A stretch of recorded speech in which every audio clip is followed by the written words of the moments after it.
السلام علیکم ناظرین، پروگرام ویژن پر راجہ عاطف ذوالفقار کے ساتھ آپ کی خدمت میں حاضر ناظرین۔ طیبہ گل نامی خاتون نے آج پبلک اکاؤنٹس کمیٹی کے اجلاس میں کچھ ہوش روا انکشافات کیے ہیں نیب کے بارے میں، سابق چیئرمین نیب کے بارے میں اور سابق ڈی جی نیب لاہور کے بارے میں، اور انہوں نے بتایا کہ کیسے ان کو وہاں پہ برہنہ کر دیا گیا، کیسے ان کو انتقامی کارروائیوں کا نشانہ بنایا گیا، کیا کیا ان سے مطالبات کیے جاتے رہے، اور پھر انہوں نے یہ بھی انکشافات کیے کہ عمران خان صاحب کی حکومت نے ان کی داد رسی کرنے کے بجائے کیسے ان کی جو جمع کردہ شواہد تھے ان کی مدد سے اپنے خلاف معلم جبا کے کیس ختم کروایا اور بی آر ٹی پشاور کا کیس ختم کرایا، اور کیسے اپوزیشن کے خلاف استعمال کیا گیا نیب کو۔ اور آج کے پروگرام میں ہم یہ بھی بات کریں گے کہ جناب چیئرمین جو تھے نیب کے سابق جسٹس ریٹائرڈ جاوید اقبال، انہوں نے صرف اس عہدے کا ناجائز استعمال نہیں کیا بلکہ ایک عہدہ جس پر وہ اب بھی موجود ہیں، لاپتہ افراد کے کمیشن کے چیئرمین کے عہدے پر، وہاں پر بھی وہ کچھ ایسی ہی رنگین داستانیں کرتے رہے اور شرمناک واقعات تھے۔ اور حال ہی میں جو مسنگ پرسنز کی ایک جو تنظیم ہے اس کی جو سربراہ ہیں، انہوں نے یہ انکشاف کیا کہ ایک لاپتہ شوہر کی تلاش میں جانے والی خاتون جب وہاں پر پیش ہوئی تو جناب سابق چیئرمین نیب نے کہا کہ تم اتنی خوبصورت ہو، تمہیں شوہر کی کیا ضرورت ہے۔ یہ افسوسناک واقعات آپ کے ساتھ ہم شیئر کریں گے اور پھر آپ کو یہ بھی بتائیں گے کہ یہ جو سسٹم ہے، یہ جو نظام ہے، یہ جو لوگ ہیں، یہ کتنے طاقتور ہیں کہ جو پبلک اکاؤنٹس کمیٹی کے چیئرمین ہیں ان کے اوپر کیا کیا پریشرز لائے جا رہے ہیں کہ ان کو کوئی نہ پوچھے۔ اور پھر جناب فواد چوہی صاحب نے بھی آج ایک انکشاف کر دیا، یہ بھی اپنے اندر ایک بہت بڑا انکشاف ہے، اور انہوں نے کہا ہے کہ رانا ثناء اللہ کے خلاف جو منشیات کا کیس تھا وہ غلط بنایا گیا اور میں نے بھی اس کی مخالفت کی تھی۔ ان تمام معاملات پہ آپ سے بات کریں گے، مگر اس سے پہلے کہ ہم اپنے پروگرام کو آگے بڑھائیں، آپ سے گزارش ہے کہ اگر ابھی تک آپ نے ہمارا چینل سبسکرائب نہیں کیا تو پلیز کر لیجئے، ساتھ ہی بیل آئیکن بھی دبا دیجئے تاکہ جو ہی ہمارا کوئی نیا پروگرام اپلوڈ ہوتا ہے تو اس کا نوٹیفیکیشن فوری طور پر آپ کو موصول ہو سکے۔ پروگرام کا باقاعدہ آغاز کرتے ہیں جی۔ موجودہ وزیر داخلہ رانا ثناء اللہ کے خلاف جب یہ اپوزیشن میں تھے، ان کے خلاف کئی کلو گرام ہیروئن کا ایک کیس بنایا گیا تھا اینٹی نارکوٹک فورس میں۔ اس کیس کے حوالے سے بہت ساری باتیں کی گئی، بہت طویل عرصہ رانا ثناء اللہ صاحب کو جیل میں بھی رہنا پڑا، پھر وہ ضمانت پر آئے اور ابھی بھی وہ ضمانت پر ہیں، کیس تو ان کا غالباً ابھی بھی چل رہا ہے۔ لیکن اس حوالے سے ایک اعتراف جرم کر لیا ہے یا اقبال جرم کر لیا ہے یا کہ گواہی دے دیا ہے یا شہادت دے دی ہے جناب فواد چوہی صاحب نے۔ فواد چوہی صاحب اس وقت عمران خان کی کابینہ کے وزیر تھے اور انہوں نے جو ایک جاوید چوہی صاحب کا پروگرام ہے اس میں یہ انکشاف کیا ہے کہ جناب میں نے تو منع کیا تھا کہ یہ کیس نہ بنایا جائے اور یہ غلط کیس بنایا گیا، اور میں نے اس کیس بنانے کی جب مخالفت کی اور جو کیس بنانے والا افسر تھا وہ کیبنٹ کے اجلاس سے اٹھ کر چلا گیا اور انہوں نے کہا کہ میں نے یہ منع کیا کہ یہ فضول کیس ہے اور یہ نہیں کرنا چاہیے تھا۔ یہ ذرا سن لیجئے فواد چوہی صاحب کیا کہہ رہے ہیں۔ بنی گالا سے ہیرو نہیں گئی بنی گالا اور آپ لوگ پی ٹی آئی نے نہیں بنایا کیس، پی ٹی آئی نے نہیں بنایا کیس، تو پھر کس نے بنایا یہ کیس؟ بس رانا صاحب سے پوچھیں، نہیں ویسے رانا ثناء اللہ صاحب پوچھیں، کھلی باتیں وہ اسمبلی میں کرتے رہے۔ آپ کو آفریدی صاحب یاد نہیں ہے جو کہتے جان اللہ تعالیٰ کو دینی ہے، انہوں نے حلف اٹھایا پریس کانفرنس میں بھی اور کبھی سمجھ میں غلط کیا، شاہر افریدی صاحب نے غلط کیا بالکل ان کو۔ دیکھیں میں نے تو اس وقت بھی کہا کیبنٹ میں جب وہ آئے یہ کیس لے کے، تو آپ ذرا پوچھیں لوگوں سے، جو میں نے جب بات کی تھی تو وہ جو کنسرنڈ آفیسر تھے وہ تو کیبنٹ چھوڑ کے چلے گئے تھے۔ کنسرنڈ آفیسر مطلب جو بھی آئے تھے اے این ایف سے، نہیں اے این ایف کے وہ جو میجر جنرل صاحب تھے، جو بھی آیا تھا، نہیں ویسے وہ مثلا آپ نے روکا تھا، منع کیا تھا آپ نے؟ میں نے تو بالکل منع کیا تھا۔ میں نے یہ کہا، میں نے جب ان سے کوسچن ہی کیے تو مجھے پتا تھا یہ کیس بالکل فضول ہے، اور وہ آپ کا خیال ہے غلطی ہوئی، نہیں کرنا چاہیے تھا، کبھی بھی نہیں کرنا چاہیے۔ تو ناظرین آپ نے سنا، یہ تھی اس کیس کی حقیقت جو کہ خود فواد چوہی نے بول کر بتا دی۔ ہم یہ کہہ سکتے ہیں کہ جی وہ جو اس سارے معاملے میں وہ جو پچھلا رجیم تھا جس کے چینج ہونے کا عمران خان صاحب کو بڑا دکھ ہے، اس رجیم میں کیا کیا کچھ نہیں ہوتا رہا۔ میں سیاسی انتقامی کارروائی کا نشانہ بنانے کے لیے ہیروئن کی برآمدگی کا مقدمہ ڈال دیا گیا، اور یہ کوئی چھوٹا سا مقدمہ نہیں ہے۔ یہاں پر میں آپ کو یہ چیز بتا دوں کہ 1 کلو ہیروئن سے یا زیادہ اگر مقدار میں کسی شخص سے برآمد ہوتی ہے تو اس کے اوپر دفعہ 9C لگی ہے اور اس میں سزائے موت بھی ہو سکتی ہے۔ آپ یہاں سے اندازہ کر لیجئے کہ عمران خان صاحب جو اس حکومت کو فاشسٹ کہتے ہیں، وہ یہ خود اپنے دور میں کتنے بڑے فاشسٹ تھے کہ وہ اپنے سیاسی مخالفین کے خلاف وہ مقدمے ڈالتے رہے جن میں سزائے موت ان کو ہو سکتی تھی۔ تو یہ اب خود بول بول کر سامنے آ رہی ہیں چیزیں، اب ہم اس پہ مزید کیا بات کریں، آپ نے سن لیا کہ اس کیس کی حقیقت کیا ہے۔ اب آگے بڑھتے ہیں جی، ہم اس خبر کی طرف چلتے ہیں جو کہ انتہائی افسوسناک ہے۔ ناظرین آپ کو یاد ہوگا کہ طیبہ گل نامی خاتون کی ایک ویڈیو آئی تھی اور وہ ویڈیو ایک ٹی وی چینل نے چلائی تھی پہلے، اس کے بعد تو خیر وائرل ہو گئی سوشل میڈیا پر بھی،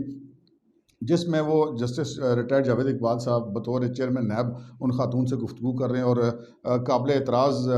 طریقوں سے ان سے ملاقات کر رہے ہیں. اس کے بعد ان کی ایک آڈیو بھی آئی جس میں انتہائی افسوسناک قسم کی گفتگو تھی, اور جس کے نتیجے میں اس جو طیبہ گل والی اس آڈیو کے نتیجے میں جو فون پہ گفتگو چیئرمین نیب کی, چیئرمین نیب کو لوگوں نے ذرائع طنز جو ہے وہ چمی چٹی چیئرمین یا سر تباہ والے چیئرمین کہنا شروع کر دیا تھا. یہ تو خیر جسٹس جاوید اقبال صاحب کی ایک ویڈیو تھی, لیکن جو چیزیں آج بتائی ہیں طیبہ گل نامی خاتون نے, اس کے بعد وہ بہت عرصہ ان کا کچھ پتہ نہیں چلا کہ کیا معاملہ چل رہا ہے کیا نہیں چلا. بعد میں انہوں نے سلیم صافی کے یوٹیوب چینل پہ بات کی اور انہوں نے کہا کہ جی میں تو اس پورا عرصہ درخواستیں دیتی رہی ہوں مختلف فورمز پر چیئرمین نیب کے خلاف, لیکن میری کوئی سنوائی نہیں ہوئی. یہ ذرا ابھی میں آپ کو بتاتا ہوں کہ آج ان کو جب پبلک اکاؤنٹس کمیٹی میں جو کہ نور عالم خان کی زیر صدارت میں ہوا, اس میں طیبہ گل صاحبہ کو بلایا گیا. انہوں نے پہلے ایک درخواست دی تھی, اور وہ جو وہاں پر جو کچھ ہوا وہ میں آپ کو بتاتے ہیں کہ جو خاتون تھی وہ آج وہاں پہ موجود تھی اس اجلاس میں, لیکن چیئرمین نیب جو سابق چیئرمین تھے جسٹس ریٹائرڈ جاوید اقبال صاحب, وہ آج طلب کرنے کے باوجود اس پبلک اکاؤنٹس کمیٹی میں پیش نہیں ہوئے. وہاں پہ جو چیئرمین پی ایس سی تھے نور عالم خان, انہوں نے خاتون سے استفسار کیا کہ کیا آپ نے پی ایس سی کو سابق چیئرمین نیب کے خلاف درخواست دی, جس پر خاتون نے کہا کہ جی میں نے سابق چیئرمین نیب کے خلاف یہاں پر درخواست دائر کی تھی پبلک اکاؤنٹس کمیٹی میں, اور انہوں نے یہ بتایا کہ مجھے کوئی کال یا نوٹس نہیں ملا, میرے خلاف کوئی انکوائری نہیں ہوئی. اور انہوں نے یہ کہا کہ چیئرمین پی ایس سی نے جب ان سے مزید پوچھا تو انہوں نے بتایا کہ انہیں نیب لاہور کے حکام نے گرفتار کیا. گرفتاری سے قبل جو سابق چیئرمین نیب تھے انہوں نے 2 روز پہلے ان سے ان کی فون پر جھڑپ ہوئی تھی, اور انہوں نے کہا کہ آپ کے جب نور عالم صاحب نے جب یہ پوچھا کہ جی آپ کے چیئرمین نیب کے ساتھ تعلقات کیسے بنے اور آپ ان سے وہ آپ کے ساتھ ڈائریکٹ رابطے میں کیسے آئے, تو اس کے جواب میں خاتون نے جواب دیا کہ میری چیئرمین نیب سے لاپتہ افراد کمیشن کے دوران ملاقات ہوئی تھی. طیبہ گل نے پی ایس سی میں بیان دیتے ہوئے کہا کہ سابق چیئرمین نیب نے ہر فورم پر مجھے چپ کروایا, میری کسی جگہ پر سنوائی نہیں ہوئی, میرے خلاف 40 ایف آئی آر درج کی گئیں. آپ یہ اندازہ کر لیجیے کہ خاتون کو محض اپنے مبینہ طور پر مقاصد کے حصول کے لیے 40 مقدمات اس کے خلاف درج کروائے گئے, اور 2 کروڑ روپے کا ریفرنس بھی بنایا گیا. طیبہ گل نے الزام عائد کیا کہ نیب کے جو ڈی جی تھے میجر سلیم شہزاد جو لاہور کے تھے, انہوں نے جو ہے مجھے برہنہ کر کے میری ویڈیو بنائی, اور انہوں نے کہا کہ مجھے میرے کپڑے اتروائے گئے, مجھے ننگا کیا گیا, اور پھر میری ویڈیوز بھی بنائیں گی, اور پھر مجھ پہ کوئلے کے ٹرک چوری کرنے کے مقدمات بھی بنوائے گئے. اور انہوں نے کہا کہ جو وہ ویڈیو پر جو ہے وہ جو میجر سلیم شہزاد کے اوپر انہوں نے الزام عائد کیا کہ میری ویڈیو پر جاوید اقبال کو بلیک میل بھی کرتا رہا وہ, یعنی کہ وہ ویڈیوز جو انہوں نے جاوید اقبال کے خلاف بنائی تھی, اب یہ آپس میں بھی ایک دوسرے کے خلاف تھے. یعنی کہ اس اجلاس اس جو بیان ہے خاتون کا اس سے یہی کم از کم سامنے ہوتا ہے. اور پھر یہ جو ویڈیوز تھیں کچھ جو تھی طیبہ گل صاحبہ کے پاس, وہ انہوں نے اس آج کے پی ایس سی کے اجلاس میں ویڈیوز چلائیں جن کو پی ایس سی کے چیئرمین نے اور دوسرے جو ممبران تھے انہوں نے دیکھا, اور انہوں نے کہا کہ جی یہ میری ویڈیوز کا بینیفیشری کون ہے, اور انہوں نے خود اس سوال کا جواب دیا کہ جی میری ویڈیوز کی مدد سے جو عمران خان صاحب اور ان کی حکومت تھی اس نے اپنے خلاف مالم جبہ والا کیس اور جو پشاور بی آر ٹی والا کیس ہے وہ نیب سے انکوائریاں کلوز کروائی تھیں. اور انہوں نے یہ بھی کہا کہ جی مجھے مسلسل اس قسم کے ٹارچر کا سامنا کرنا پڑتا رہا, اور انہوں نے یہ وہ پہلے بھی یہ خاتون بتا چکی ہیں کہ جب میں نے یہ تمام چیزیں پرائم منسٹر کے پورٹل پہ ڈالی تو وہاں سے مجھے پھر اعظم خان صاحب کی کال آئی, وہ مجھ سے ملے, انہوں نے مجھ سے ساری ویڈیوز لیں, اس میں اس ٹی وی چینل کا مالک موجود تھا جو اس وقت وزیر اعظم عمران خان صاحب کو معاون خصوصی بھی تھا اور دوست بھی تھا, اور پھر ایک ویڈیو میری ٹی وی پر چلائی گئی جس کے بعد چیئرمین نیب جو ہیں وہ مبینہ طور پر مکمل طور پہ عمران خان صاحب کے قابو میں آ گئے, اور وہ جو انکوائریاں ختم کروانا چاہتے تھے انہوں نے ختم کروائی, جن کے خلاف وہ کیس بنوانا چاہتے تھے وہ انہوں نے بنوائے, گرفتار کروائے, جو کچھ ہوتا رہا آپ کے سامنے آیا. لیکن یہ اس خاتون کا جو بیان ہے, اگر ہم یہ بات کریں, یہ جو سابق چیئرمین نیب تھے جسٹس ریٹائرڈ جاوید اقبال جو اس وقت لاپتہ افراد کے کمیشن کے چیئرمین بھی ہیں, یہ اگر کہا جائے یہ جو دونوں معاملات ہیں ان کے لاپتہ افراد کے کمیشن والے بھی اور جو یہ دوسرا والا بھی نیب والا بھی, تو ہم یہ کہہ سکتے ہیں کہ یہ جو ہمارے ملک کا موجودہ نظام ہے, یہ جو طاقت کا سسٹم ہے, اس کے چہرے پر ایک تمانچہ ہے, اور جو ہوتا رہا یہ نہیں ہونا چاہیے تھا. جو کچھ بھی